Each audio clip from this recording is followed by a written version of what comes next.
بسم اللہ الرحمن الرحیم. عزیز طالبات، السلام علیکم ورحمۃ اللہ وبرکاتہ. آج کا موضوع ہے مثنوی سحر البیان کا خلاصہ، جس کو تصنیف کیا ہے میر حسن نے. مثنوی سحر البیان میر حسن کی ایک بے مثال مثنوی ہے. یہ قصر بے نظیر اور بدر منیر کے نام سے بھی مشہور ہے. اس مثنوی کا شمار اردو کی شہکار مثنویوں میں ہوتا ہے. اس مثنوی کی مروجہ اجزاء کی پابندی کے تحت حمد، نعت، منقبت اور فرما روائے وقت کی تعریف کرتے ہوئے اپنی ناولی کا ذریعہ قرار دیا ہے. اس کے بعد قصہ شروع ہوتا ہے. یہ شہزادہ بے نظیر اور شہزادی بدر منیر کی داستان محبت ہے.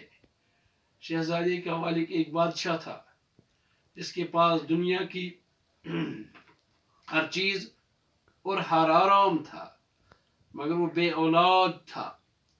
عمر بھر تڑپتے رہنے کے بعد بادشاہ کی مرادیں پوری ہوتی ہیں اور شہزادہ بے نظیر پیدا ہوتا ہے، مگر نجومیوں اور جوتشیوں کی پیش گوئی کے مطابق بے نظیر کی زندگی کو 12 سال تک بلندی کے خطرے کا سامنا رہے گا. اس لیے بے نظیر کی پرورش بڑی احتیاط کے ساتھ کی گئی. یہاں تک کہ 12 برس گزر گئے. سارے ملک میں شادیانے بجائے گئے، جشن کا سما بند گیا، مگر بدقسمتی سے 12 سال گزرنے میں ابھی ایک رات کا وقت باقی تھا کہ شہزادہ محل کی بلندی پر اس رات سویا ہوا تھا کہ اوپر سے ماہرخ پری کا گزر ہوا. وہ اس پر عاشق ہو گئی اور اس کو پلنگ کے ساتھ اڑا کر لے گئی. ہر طرف ماتم کی لہر دوڑ گئی.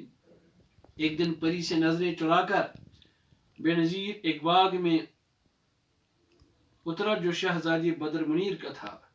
بے نظیر بدر منیر کو دیکھتے اس پر عاشق ہوا اور شہزادی نے بھی محبت قبول کی. ایک دیوان نے یہ لکھا اور ماہرخ پری کو خبر کر دی.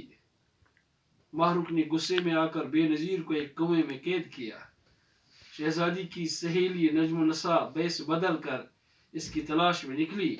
جنوں کے بادشاہ کا بیٹا فیروز شاہ نجم النساء پر عاشق ہوا. نجم النساء نے بے نظیر کی دستیابی کی شرط لگائی. جنوں کی کوشش سے شہزادہ بے نظیر رہائی پا گیا اور اس کی شادی بدر منیر کے ساتھ ہو گئی، اور نجم النساء جنوں کے بادشاہ کے بیٹے کے ساتھ شادی کر کے پرستان چلی گئی، اور اس طرح سب کی مرادیں پوری ہو گئی.